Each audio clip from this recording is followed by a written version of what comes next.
Welcome everyone. Good afternoon. This is Thursday. It's the 4 p.m. on Thursday, the 22nd of August. Thanks again for joining us for the 7th episode of The Focus. Now, the focus of this week's show is going to be candidate journeys, engaging with candidates, and making your organization more unique through the use of video in that process. My very, very special guest this afternoon is Steven Kosakow. Steve, can I just double check? Am I pronouncing Kosakow correctly? Yes, it's Kosakow, but you pronounced it correctly. Yeah. We're all learning here. Every day is a school day. But before we go on to Stephen, and great that will be, I should recap on last week's show. Last week we had Crystal Miller-Lay, a better guest we couldn't ask for, although we're going to try and top it this week. Crystal's awesome. We'll see what happens. Absolutely awesome. There's nothing that you can tell Crystal about employer branding and engagement that she's not covered already at some length. So we had a great show last week. We're talking about storytelling and how you can really embroider or tell that three-dimensional story of your organization through the use of video in ways that you just can't tell on paper. If you were trying to explain in any other document or website, what your company is about and how your company goes about things and the culture, the people, and the environment that people are working in, then you can do that in video in such a short space of time and such a more involving way to people who are never ever going to read whatever's on your website or in your brochures. So we had a great show last week. Back to this show this week, Stephen. You are head of global TA at Dynatrace. Yes. You've been in recruitment for 19 years, almost 20 years? Something like that. You look that was 5. You look about 27, maybe. So okay, this is going to be a really good call. Thank you. Good way to start it. So, and also, I understand you've been a fitness coach worldwide. So, if I say the numbers 5, 6, 7, 8, are you ready to go? Yes, yeah, but we should go on a 4 count. We should never start with a 5. In fact, you should be really used to the headset, of course. I am. I just had one on this morning at 6:15. But yeah, but as a coaching tip for you, you always want to kind of go in 4s versus the 5, 6, 7, 8. It's kind of a better counting. Oh, really? Okay. Right, okay. Lesson learned. So, Stephen, for the benefit of our audience, and your LinkedIn link is on the side of the screen there. But for the benefit of anyone else, and of course using video to tell the story rather than just ask people to read the text, can you tell us a little bit about your background and the areas that you would say are your forte? Yeah, I mean, so for the past 19, 20, maybe plus years, as you've mentioned, I've been involved in the talent acquisition space. It's funny, I initially wanted to become a labor economist because I was really interested in why is there certain disparities based on gender or other areas in pay in the workplace. So I had the honor to have Robert Reich, who was the Secretary of Labor, as one of my professors through undergrad, and realized I could make an impact on bringing great people into organizations in the HR side versus being an analyst or things like that. I actually have a graduate degree in public affairs and thinking I might take that route. But, the truth is that I do feel I make impacts every day in building organizations with great people and also finding innovative ways to make that happen. So this is why we're talking today. So, and like you mentioned on the side, I am a fitness instructor. I teach many different formats and keeps me young and out of trouble. I could do with some problems right now, I tell you. So I know certainly from my colleague Kristen is a big fan of yours and a big pal of yours. And I know that from videos that you've been in with Kristen at events, not only are you full of beans and energy, but you've got acres of experience and lots of tips and advice and so on. But what we're going to be talking about mainly this afternoon or this morning, if you're where you are, is the use of video in that candidate journey, the engaging candidates through the process, and again keeping them involved with the organisation that you hope they'll be a perfect fit for, and they hope they might be joining. So, to set the scene, what's your take on the evolution of communication with candidates over the years? Obviously, going way back, we would have letters, we would have texts, emails, InMail, Snapchat, even nowadays. But what's your take on the evolution of communications and up to where we are now, and what works? Because we know that there can be fashions that come and go, there can be trends. What's your take on things? Yeah, so if you look at it, the way that we communicate with candidates now is kind of replicated in how we consume media, right? So think about, or just in general, right? So when you're scrolling through, if you have your phone, you're scrolling through things, what do you stop at? You sometimes stop at a video. So maybe you'll communicate that way. You've noticed that you can submit video via most social tools right now. Obviously, back in the day, I remember sending faxes out and receiving fax resumes. And the other Steven and I had a funny conversation about this. He goes, well, you can really capture someone's attention with a fax these days, but I don't think my kids would know what a fax machine even was. But obviously we went from that. And, but think about too, the world of recruiting has changed as well. We went from kind of this like post and pray world where, job boards ruled to now a place where, job boards are still part of things, but we're using video to supplement or enhance things. We text with candidates right now. And think about, like, as I mentioned, as just people, if someone sends you an email, how do you respond versus how quickly do you respond to a text message, right? So if anybody watching this video got a text right now, you're probably going to turn your head and look at it versus you're not going to go to your email maybe for a little bit later. So, you'll see ATSs, talent CRMs, and so forth are really taking that into account as they realize, like, how do we get candidates to say yes to us quickly? Yeah. The reason I mentioned fax earlier on, or why it came to mind so quickly, is when I was 19, I was a fax salesman. I sold fax machines. Now, this was before faxes had caught on. No one had a fax. And the first customers I ever got, I'd go round offices in Glasgow with a little fax machine under my arm, and I would give them a demo as to how this machine worked, and they were amazed at how the paper went through the phone line. But they would say, and this would be lawyers and accountants and companies like that. They said, well, that's all well and good, but who can I send a fax to? No one else has a fax machine. So the first deal I had was a company who had 3 factories, and they were going to fax each other. But lawyers and accountants would say, what can be possibly so urgent that first class post won't cover it? Why does a document need to get there now? And of course, what we're talking about now is immediacy and convenience. If you want to contact someone straight away, and you have all these routes open to you, then you could use Snapchat, but people have an option to reply when it's good for them. You could send them an email or an email, and people have that option. When you send a text to someone, people feel more urgent that they have to reply to it. That's right. And if you phone them via one of these channels, so you can now call people through Slack and Facebook and so on. You can actually make these telephone calls. I find if you phone someone through Facebook, they get the fright of their life, especially if it's a video call, because so many people don't realize you can make calls through Facebook. But of course, it's a great way of getting a hold of them. But also, people, they want to know that they're expecting your call. So if you've an appointment to call someone, as opposed to calling them out of the blue, which can be seen as a little rude. So the means by which you communicate with anyone, especially candidates who are job seeking or candidates who maybe you've found but haven't necessarily applied for the job yet, there's a bit of decorum involved in what you do. But one of the best ways of making sure that they know that you're not a spammer, or that a bot, or that you're genuine in an inquiry and you're not just looking to hoover up information, is when you use video, they know that they're speaking with a human on the other side. Exactly. So even if it's not a live call with someone, if you can send a video message to someone, then all of the micro expressions in your face and everything that you say is absorbed much more than an email saying, could you be interested in a job with this organization? And it builds your personal brand as well. And I think that's just part of something where you kind of look at, do you have a full LinkedIn profile, for example, right? Do you have a nice photo up there? Do you have information about you? So so video definitely helps to build that personal brand as well. So people are more likely to engage with you if they're a candidate. Because think about it, if you're a candidate and you're a recruiter, and a recruiter reaches out to you, and the recruiter has an angry photo or no photo, no context, nothing else, says, I want to talk to you about a role, you're not going to probably engage. But if that person has been engaged in their organization, posting photos, having videos posted, there's a higher level of engagement, which means you're going to get to yes quicker or conversation quicker. So how do you feel about on LinkedIn? You were talking about there having, obviously you can have your LinkedIn photograph, but having a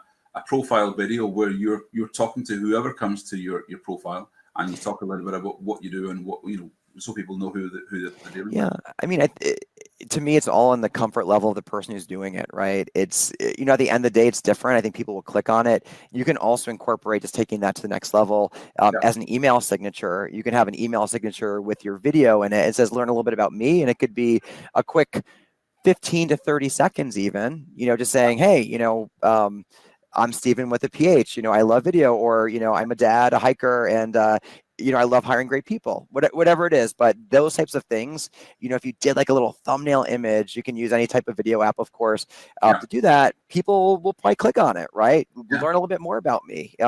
Especially in our space, we want to hire people who are intellectually curious, people who care about who they're connecting with. I suppose it's all part of the give and take. So if you're asking candidates to join in with the process, to maybe take part in video interviews or have video calls, and to make that kind of commitment, but at the same time you might be hiding who you are and what you're about and so on, then that's a one-way. Exactly.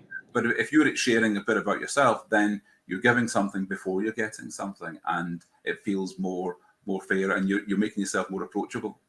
Yeah, people don't feel like they're being sold to, right? They don't feel like there needs to be something on both sides, exactly. And again, part of that whole personal brand is really defining who you are to the market. So when people reach out to you, they're going to say, "Yeah, I'll talk to you," and then you might have something to talk about, right? Other than a job, the conversation shifts. Now, there can be fears if you're going to be so open and personal and direct with candidates and communications.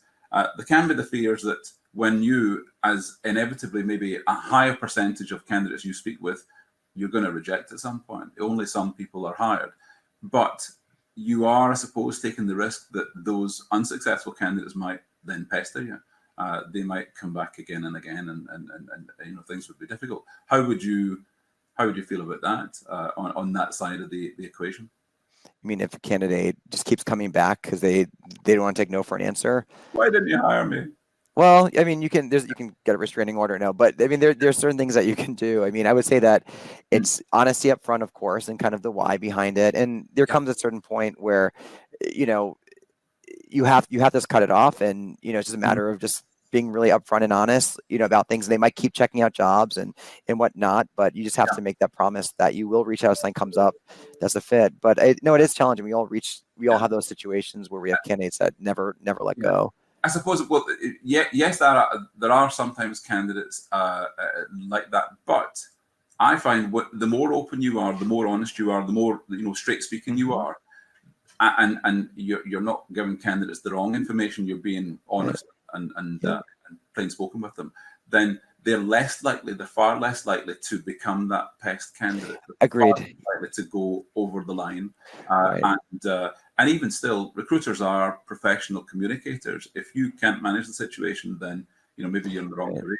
And what you're speaking to is just really authenticity, right? And just creating an open dialogue between you and a candidate, and by not giving them, by not being authentic, by not engaging with them, and by kind of putting up a wall. And again, video is a great way to do that, clearly, because people can get a glimpse into who you are before they even meet you. And I have a good example of that in a little bit. We can talk about how we brought video into the interview process, right? So people are a little bit more likely to dip their toe in the water because they already kind of know you. Like you said, they've seen the micro expressions. They get a sense of, are you sitting, drinking your cool water bottle, or, are you in a fancy location, or you're just kind of chilling like in a company t-shirt, right? So exactly. So candidates are more likely to respond honestly, authentically, when it comes down to salary negotiations or other areas like that toward the end of a process or end of a journey with a candidate. They may be more likely to be more forthcoming with details, right? If it's between you and another opportunity, if you're looking at two jobs, and they might be more forthcoming about the why behind it. They might not hold their cards as close because they feel a genuine connection and engagement with you. And that's all, again, part of building out that personal brand, part of, bringing video into it through those different areas, because it's different in many cases, it's memorable. So there's a lot of great stuff there.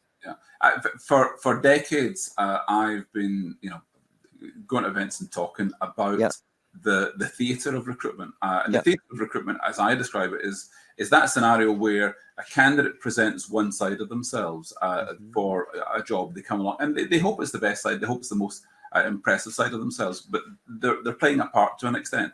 and the employer is doing the same thing. They're showing the best side of themselves. They're not showing, all the warts and all. And when you do that, you then assume that the other side is covering something up. So it's not an entirely honest scenario. Agreed.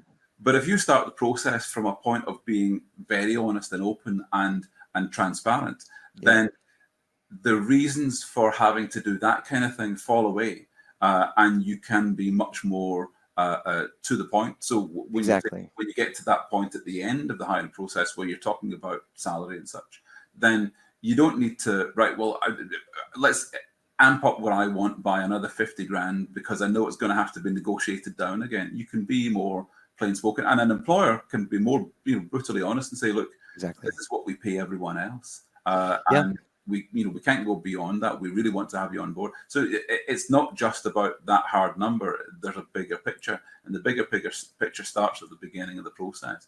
Exactly. And if the beginning of the process is more open by using video, then that can be the thing. So I understand that you've used video to satisfy compliance needs. With recruitment in the States. How does that work? What have you done there? Yeah, so it's interesting.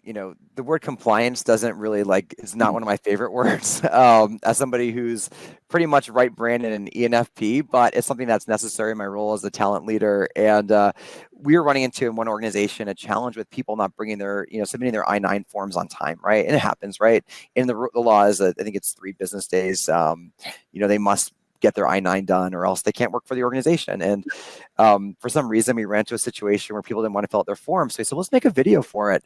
And it was really funny. We first started out as kind of like an instructional video of step number 1, step number 2. And I said, let's just scrap that notion of step 1, step 2, and let's make it a little bit more interesting. So what we did was we made it humorous. And at one part of the video, we said, well, what happens if you don't submit your I-9 form on time? Well, as she's speaking, you see a woman in a chair with a poinsettia on her lap, and they push her out the door, and somebody throws a coat at her, and they're waving bye-bye. She's like, that's what's going to happen. So it's pretty funny. So instead of saying failure to complete your I-9 on time will result, in the following things up to termination of employment, it was, a funny video of someone literally being pushed out a door. And of course, they had the poinsettia on their lap, which we thought was pretty funny and then somebody threw a coat at her and slammed the door and said bye. It was the funniest thing, but candidates actually liked it. And they came back to us and said, we never thought that, that I-9 stuff would be so interesting, but they haven't forgotten, right? So we could have sent a document to them. We could have made a highly instructional video of step 1, 2, 3, but it really resonated. And I think that was one thing that kind of resulted in seeing that those numbers turn around. But it was fun for us to do. Yeah, on the chat inside, Debbie has mentioned i9everywhere.com is awesome. Good, Debbie. Crazy. And by the way, she has no affiliation, so there you go. Debbie is fabulous. So you were talking also about the speaking with candidates prior to interviews, and communicating with them. People often think, well, it used to be the case in talking about psychometric assessments. Oh, we don't do that early on with candidates. Wait until we've narrowed it down, and then we'll assess the top 4 candidates. But nowadays, it's quite normal. As soon as someone applies for a job, ask them to complete a psychometric assessment if your organization use it. And again, with video, you don't need to wait till later in the process. You can, of course, use it for job adverts, but you can be using it as early as you like in the process to communicate with candidates, not only to say, congratulations, we'd like to come for an interview, but you can do so much more than that. What have you done? So it's important to note that the candidate experience obviously doesn't start when someone clicks the apply button or comes into your office, right? That experience starts when they're researching you, when they're going onto sites like Glassdoor or Comparably or other places. They want to know who you are, and they want to say, do people like me work here, right? Does, whatever that means. I always tell people, people like me, whatever that means. It could be age, race, national origin, sexual orientation, whatever it means. People want to work for a company where they see people like them, right? Or, where they can make impacts, and there's a number of things. So one of the things we did was we included a video welcome come from a recruiting coordinator, and she sent out a message to all candidates before they came in. She says, "Hi, you just got an email from me. We're really excited to have you come in." She had her email there. We said, "Here's how you come to our office." We showed the front of the office. Come to the second floor. The receptionist was waving, and we had her email. Like I said before, contact information. So before people came into the office, they felt like they knew our recruiting coordinator, and she became somewhat of a celebrity to candidates. And they would, if like a candidate, if an interview was running over or shorter, the candidates were very forgiving of that. And this is kind of what we talked about before, about that level of engagement and authenticity at all stages, because candidates, like, let's say, for example, someone like a hiring manager is running late in an interview, and then you have that coordinator runs in and says, "Hey, I'm so sorry." "Oh, don't worry about it." Like, they already kind of feel that connection. So, what did that result in? A few things. One is that there was a real person talking about how to get into the office and welcoming them, right? And I read a stat, and I'm looking at my notes here, that people find employees three times more credible in video than kind of leaders. So having somebody who's in the trenches, the coordinator, is a relatable person, right? So that helped to build that out, and it was really neat. So candidates liked it. They haven't seen anything quite like it. And even things like knowing what the front of the building looks like, right? Knowing to go to the second floor. Our receptionist was waving in one of the images, as we showed that. So it was, and of course, as a branding tool as well, Stephen, because we show our logo in it. You can incorporate B-roll footage of people smiling, whatever it is. So, a quick 45 to 90-second video all of a sudden will maybe make a candidate say, "This company's pretty cool." Yeah, and well, there can be 1,001 things in that video that, in their own, don't mean anything, but together give that fuller picture. And if I was a goth and I saw one goth in the background, I think, I wouldn't be the only one, or whatever. I used to, years ago, when I'd be sending candidates for a job, and when you were a goth. Yes, when I was a goth. Yes, imagine me with the black makeup. It didn't keep. Yeah. But years ago, when I was a recruiter, one of the things that I reckoned I was especially good at was prepping candidates for interview with employers. So I was an agency recruiter, and I'd get all the information I could from the employer, and I would prep the candidates, and I would tell them about the person they were going to meet, where they were going to meet them, what the environment was like, what the background was. If they were going to see the boss of the company, I'd tell them about his career and say that, where you are now is where the boss of this company was 20 years ago. And through, a series of successes and decisions and so on, he got to where he is. But if you can relate to him and remind him of how he was then it's a great way of making a connection. But in telling the candidate all that kind of information, they turned up for the job pre-armed. And if they were against other candidates who hadn't been prepped in the same way, then they would have an advantage. But candidates want to feel comfortable. They want to know what they're going into. And an interview is a really difficult situation for anyone. But the more information you have, the more you feel comfortable being yourself in it, the more you can go in and say, right, well, let's talk about this seriously.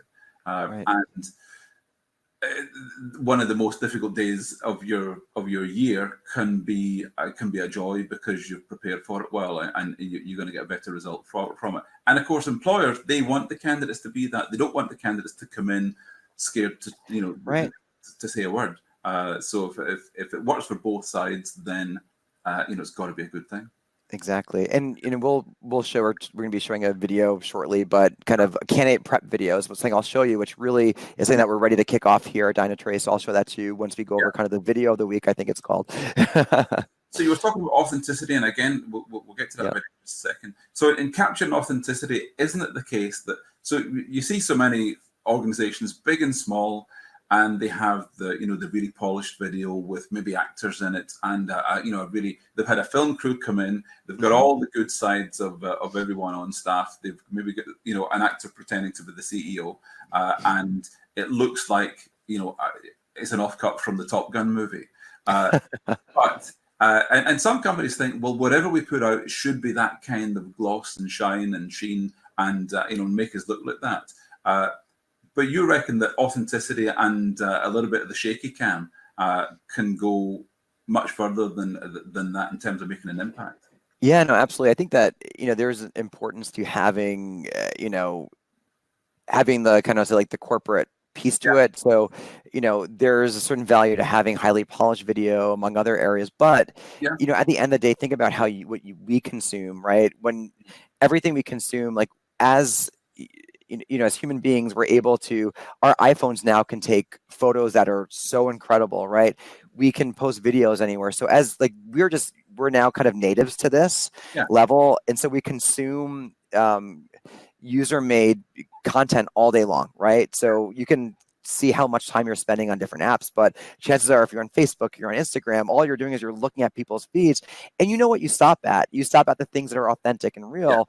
And so, my thought is that, when you are filming these videos, first of all, to do like using Video My Job or any of these other tools, you can do a lot of them, and you can do them right now, right? And that's the thing. You don't have to hire a crew. You don't have to bring them in, fly them in, get everybody set up, do the hair and makeup piece, because you're giving a glimpse of people into who you are today at this very moment. And, say that like, and those are the best moments, right? When you see people whose hair isn't perfect, or you see people, I'll give you an interesting scenario. Like, I ran my own consulting firm, and one of the things I did was I did some recruitment videos, and as part of a focus group I did to kind of understand what they liked, what they were looking for in video, I showed them 4 different recruitment videos. One of them was highly polished, one was completely terrible, the other one was kind of middle of the road, one was really hip. And afterwards I said to the team, I said, which ones really stuck with you? And they said, we don't remember, but there was that one video where that person threw like a bagel across the room. That was so awesome. And that other one with that person, they had to do like 3 retakes. I was like, oh, I'm like, so, but do you remember what companies they were? No, but those are really funny. I'll never forget that. So those are the moments that people remember. It's not kind of what I call like the coffee mug moments. I don't really have a coffee mug here, but you kind of have one person in front of the coffee mug with a person's arm on their shoulder, and you have the plant in the background. You can see I'm obviously in the Caribbean right now with this one. But people want to see the real thing. So what I would say is, as you're thinking about producing video, short and sweet, authentic, make it, if you do like a 45-second video. I did I put some videos in job descriptions where it was a 21-second video. And I just asked the head of marketing, I can't remember the exact question, but something along the lines like, what makes a great hire on your team? And it was like it was like 15 seconds of answer, some B-roll around it. We threw it into our job descriptions, and people saw that. Super. And they're just sitting in a kitchen talking. So you don't need to, that's something you just can do right on the spot, right? So we were referencing a couple of times the video that you've selected as video of the week. Could you share your screen and let's have a look at this? Let me do that right now. Give me 1 second. Share screen. So I had a sneak peek to tell everyone a little bit in advance. This is a video that's been recorded. It's a Dynatrace video, and once we've got that shared, you'll see what it is. Can you see my screen right now? Not as yet. Okay, let me share. I think I did it wrong. Oh, no wonder I didn't do it right. Okay. Share screen. Okay. So here we go. So you should be able to see this. So this is something that we did using Video My Job. And just to give you some context, we run this incredible program, which is we bring people from all over the world to Detroit, and we put this through this tremendous training program. And, through this program, we've had people who are now senior leaders at our organization have been through this program. It's quite incredible. So what we did was we put together a video to really highlight how to prep for the interview. So we're bringing people in. There might be some nervousness. So, so bringing it in. So this is how it starts. And this is Jamie, who runs this program. And you can see we've put some emojis in here as she's kind of saying, hey, we're ready to interview you. What's that? As soon as I see Jamie, I'm thinking that's warm and friendly. I want to wave. Right.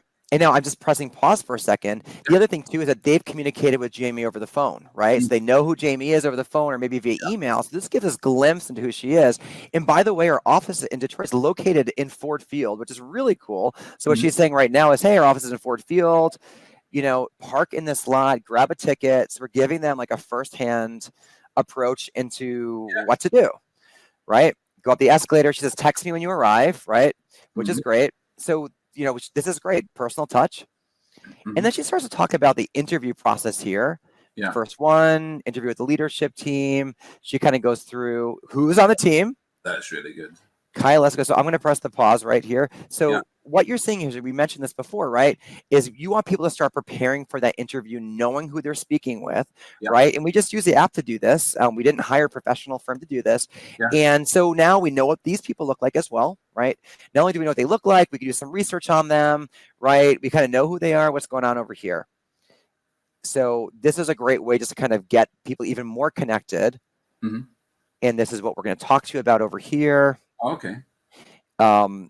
Pretty neat. So we're getting people really prepared. Yeah. And then we talk about this business case presentation. So if you're a candidate, you're probably like, maybe any nerves that you've had by this point might be somewhat not be as strong, right? Because you know who Jamie is face to face, right? You're getting how to get to the office. You're getting tips here even of like, how do we solve problems? Don't do a sales pitch. Yeah. And here she says, research us. So this gave us a chance. I'm going to pause here for a second. So you can see, as part of the research us piece, we put a Glassdoor review. And this is we have a 4.4 Glassdoor review. So by the way, it's nice to see, like, so this is just another selling point here, right? So when people research us, great. There's some great things there. Yeah. We even, as she's speaking, we have B-roll here. We're showing some screenshots. Again, some quick B-roll footage of the team, people having fun. And remember I said before, we want people to say, people like me work here, right? So maybe within this clip, we might see the golf person who you used to be, Steven, just 3 or 4 years ago, and how you've transformed to this corporate, amazing person. But so like, this is another way. So we're not saying we have a great culture. We're showing it right here within the video, right? People having fun. You have Tony over there on the team. And she says, if you have any questions, reach out below, right? Yeah. We're excited to see you. Bye. And you can see, like, in the background, we have our logo. Yeah. She was, by the way, reading off of a teleprompter here through that whole entire part of it. So that was pretty neat, right? So we basically, I'm going to, just crazy screen sharing stuff happening right here. I need to unscreen share because it's looking kind of strange, but go on. So yeah, well, I could close that here. So obviously that's entirely natural and approachable, and you know who you're dealing with, you know the organization you're coming to be a part of, and candidates will always want to research a company, but if you help them to do so, then you can, to an extent, guide their hand. You can give them the information that you want to, and you can be as open as possible, and candidates will absorb all that information. And in a video, they can watch that video again and again and forward when they want to. Well, think about it, like, they have a closeness now to the person they've been speaking with. They've seen images of the people. They've been given some interview tips, right? They're saying, research us, kind of what to do, what to expect. We're not selling the farm here. We're giving them some tips because we want to see them successful. And that's something that Jamie did along with Betsy on my team, who handles our employer brand. And they sat there, they used the app. All that was done on their phone, right? And they plotted it out. And you would never guess she was reading off of a teleprompter right in front of her. That was part of the app. And, we can edit it. And these are something that has shelf life, like you said, and someone can go back to it. And, again, we're building that engagement. So like we said earlier, if it's time for a salary negotiation, or if they're caught between our offer and another offer, maybe that kind of closeness might draw them closer to a yes, or maybe just, through that process. So really, really cool stuff. Superb. That's brilliant. So we're getting a bit towards the end. I had another couple of videos of the week, but I'll leave those in the links, and I'll let people follow those down as well. But I did want to chuck in a couple of things that I wanted to mention. If I can just share my screen, I'll show these very quickly. If you can give me just a second. So there's my screen there. So this was a video I was going to show. This was in Munster, Ireland. The link to that is on the left-hand side of the screen there, or the right-hand side rather. This article here, I would definitely recommend having a good read at this. Obviously, it's text on a screen, so it's not a video in itself. That said, within here, one of the points, have an employee video. This can be cost prohibitive. I would point out that absolutely not. Anyone can make a video, and you can do it very cheaply, but it's definitely something that you can be doing. One of the things that you can do in your job post to attract women is to use video.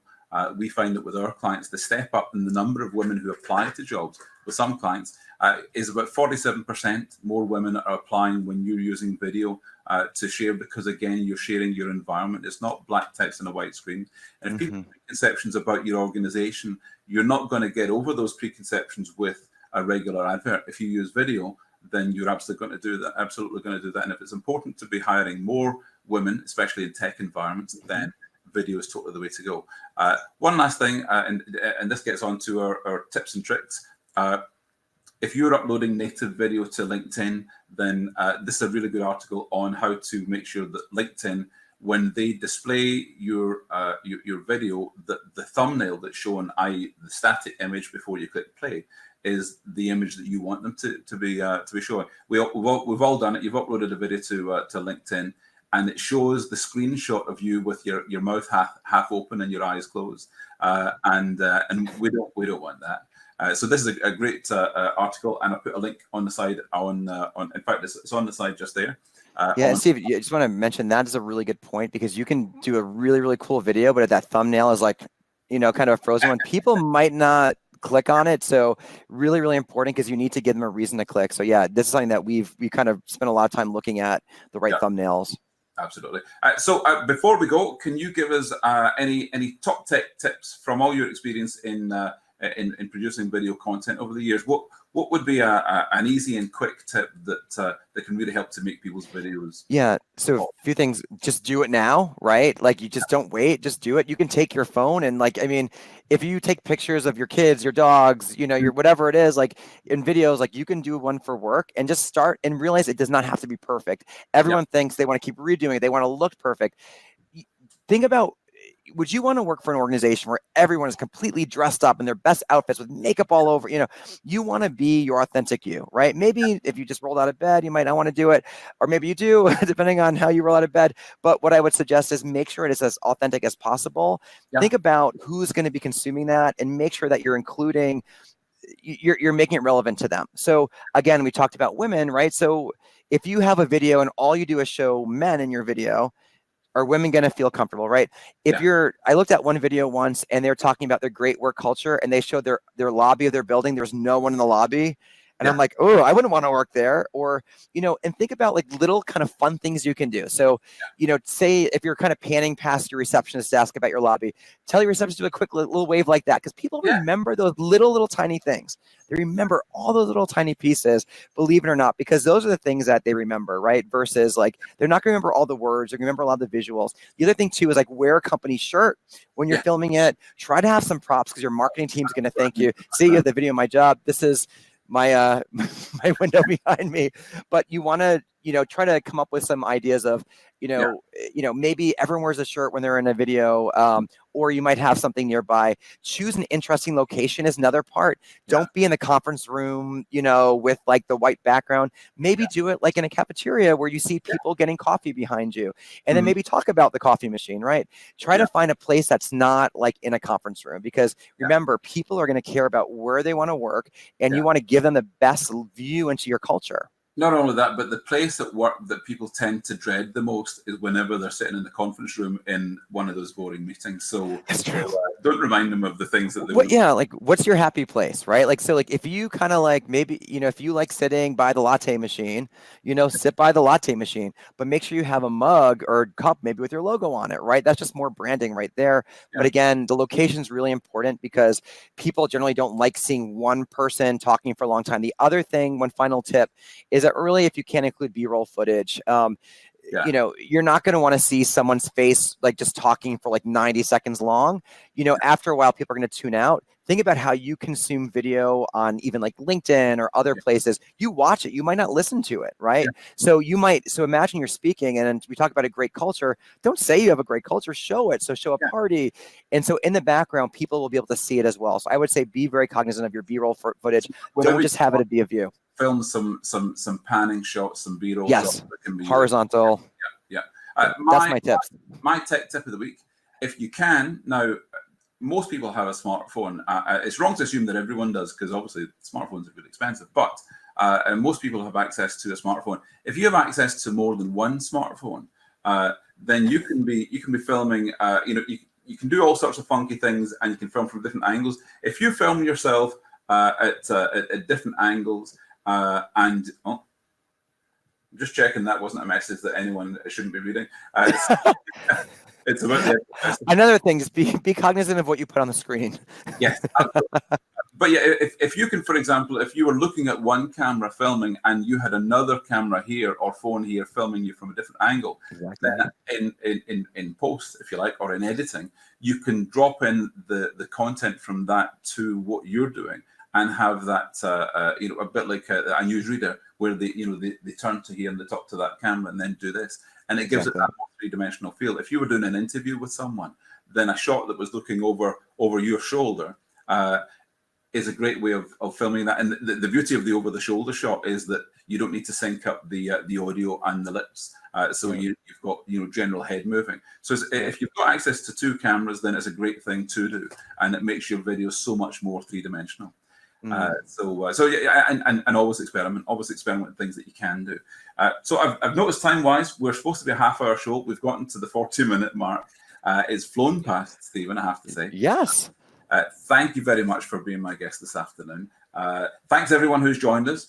We know we get a lot of traffic on a Thursday afternoon. We get an awful lot of traffic of people who watch the replay. So there'll be replays on Facebook and of course on Crowdcast, and also you'll be able to see the video of the replay on recruiter.zone. So thanks to everyone who watches the replay. Next week we will have another stellar guest. We're going to have to push the boat out to get a better guest than Stephen, but don't tell that to Crystal. Well, you see, what I always say is that each guest each week is the best guest we've ever had. Now you're telling me. Okay, well, it makes the previous guest feel a little sad, but it's a bit like your favorite book is the last one you just read. But anyway, thank you very much for being a great guest this afternoon. Thank you, Stephen. And I hope we will meet in person sometime soon. Yeah. And I look forward to seeing everyone coming back next week. Thank you very much. Thank you, guys. We're done for this afternoon. Thanks, then. Bye-bye. Thank you. Bye.